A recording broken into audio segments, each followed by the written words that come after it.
Well, the rugby does not stop, and I'm not complaining one bit. The English domestic season might have ended at the weekend with the final between Northampton and Bath, but the England national team, the men's team, fly out to Japan on Friday, which means today Steve Borthwick named his 36-player squad who are going to play one match against Japan and two matches against New Zealand. I was at Twickenham earlier. I didn't get a chance to record the video. I was too busy working and doing other stuff, but now I've finally got round to it. So what do you make of the 36 names that Steve Borthwick has selected? What do you make of the fact that there's only two fly halves? That's a big talking point from this. What do you make of the squad overall, and maybe some of your favourite players that have missed out? Comment down below. Welcome back to the channel though. Make sure you're subscribed and make sure you like the video to boost it to as many people as possible. So yeah, I've got a few different bits to speak about. Fly half's absolutely going to be one of those. Development of England's front row, in particular the props, I think is something that we have to get onto. And then I'll do a few bits about players that have been included, and in particular a couple of players that haven't been included. But first up, before I get into any sort of individual stuff, does this have a feel of a sort of new era for England? 7 players for Northampton, which is the most from any other Premiership club. Not by absolutely miles. Harlequins have got 6. There's a couple of clubs that have 4, so it's not like it's completely dominated by Northampton players. But I just wonder, off the back of the season we've just seen and the fact that Northampton have won the Premiership title, that they are possibly quite well set to be successful in years to come. When you think about the most successful England teams, in particular in recent memory, there has always been a core of Saracens players there as the most successful club. Are we now going into the territory where that is going to be Northampton players? And it is going to be the foundations at Northampton, which is also what England and the national team rely upon. Just food for thought, but you can let me know. I think there is a possibility that that's the case when you look at the profile of some of this team, in particular the back line. Less so the forward pack, no Trevor Davison or Curtis Langdon, but with Mitchell, with Finn Smith, with Fraser Dingwall, with Tommy Freeman, with George Furbank, we know Steve Borthwick likes continuity and likes combinations who either play together with their club or have played together a lot with England. And I just wonder whether this Northampton team, as I say, is going to have those foundations for England to build upon for years to come. But let's get into fly half. The fly half position, I think, will be the headline from this team selection. Marcus Smith against Finn Smith. So George Ford is out. He's got an Achilles injury, which means he misses the summer tours. He's expected to be back in time for the start of next season, so we will see him return into this England setup. But what that means is there's opportunity. And what that means is it opens the door for Marcus Smith and Finn Smith and for one of those players to grab hold of the fly half jersey. And it must be the first time in a long, long time that there hasn't been an Owen Farrell or a George Ford as part of this England setup, with the exception of maybe the 2021 Lions, when I don't think Ford was included. Farrell would have been on the Lions tour, so Marcus Smith would have been kind of the fly half then. But it's an opportunity for one of these players to not just take the position, but to take the responsibility in test week of driving the team forward and dictating the direction of the team. Massive responsibility, massive opportunity for both of those players. And in particular, I think Marcus Smith. I think this is a pivotal summer, potentially, in the England Test career of Marcus Smith, who is a great player, who has been tearing up trees for Harlequins for years, since he first broke in to the Premiership, when he first started playing as a teenager. He's been brilliant, but that's never quite translated to England. What's he got? Kind of 25, 30 caps by now. He had a period where he was the starting fly half, but it was him at 10 and Owen Farrell at 12, and there was always this feeling that Farrell was still the player driving the team on. This is now an opportunity for Marcus Smith to really be the guy. But the reason I think it's particularly a pivotal summer is because I'm just kind of thinking about it. And if Finn Smith ends up being the starting fly half, where does that leave Marcus Smith?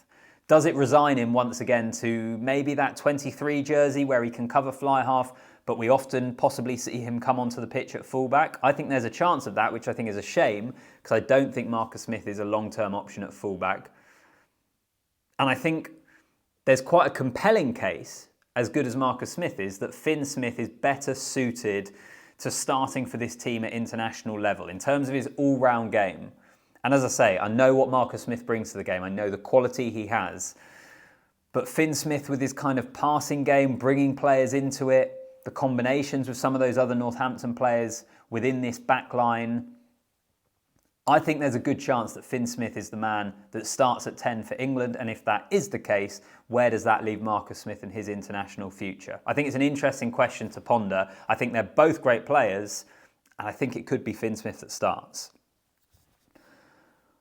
One of the other big points, and one of the things that struck me pretty quickly after digesting this team selection, was the front row development. And think of it this way. I think every single position in this England team, in Steve Borthwick's tenure, we have seen development.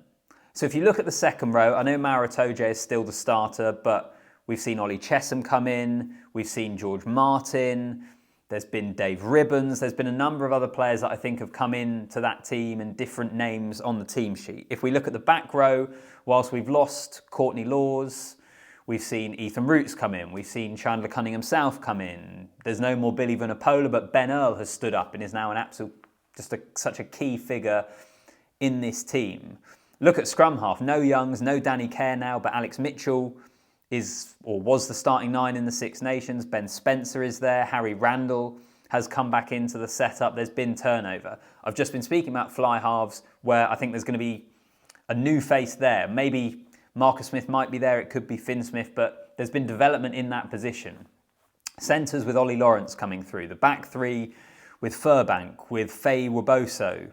Does Sleightholme get capped? Does Tom Roebuck get capped? Every position in this England team, there has been development, I think, apart from prop. And I think they're the exception here. So if we're looking at the kind of prop stocks, I've got it here.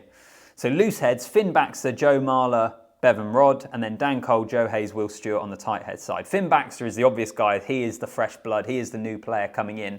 And I'm really excited to see him after a really, really good season with Harlequins. But speaking more generally, is this an area where we need to see maybe improvement, but in particular succession planning? And I think at the moment Borthwick has his hands tied. I think simply there aren't the options there. I think they're starting to come through. I think